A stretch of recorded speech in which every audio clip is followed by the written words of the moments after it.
Recommend ka naman po ng tempered glass na gamit mo. Okay, so ang tinatanong ni ma'am is yung tempered glass na ginagamit natin dito sa ating tablet. Itong Xiaomi Redmi Pad 2. Actually, yung ginagamit ko yung Clear HD lang na mga tempered glass. Kasi ang tablet ko, ginagamit ko siya for watching movies and series. Gusto ko accurate yung colors and hindi nababago yung viewing angles pagka tinitilt natin. So, mas maganda display kasi sa akin pag clear lang eh. Ang gamit ko dito yung clear na tempered glass. Accurate din yung hole niya sa camera. Sakto naman. Yan. Tapos hindi rin siya umangat nung nilagyan ko ng case. Yan, sakto yung cuts niya. Depende sa model na pipiliin. And then, dumating siya, secured naman yung packaging. Meron siyang parang carton na box, yung pinaka-tempered glass. And then sa loob nun, kasama na rin siyang dry wipes and wet wipes. Yan. So, panlinis mo dun sa tempered glass bago mo siya i-install. And available din to for other tablets. Meron dyan iba-ibang model for Xiaomi, Redmi, and Poco pads at available din.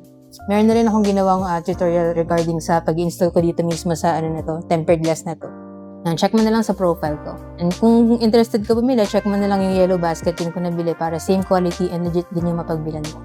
Yun lang, sana nakatulong tong video, and if you have any other questions, let me know in the comments and follow for more tech content.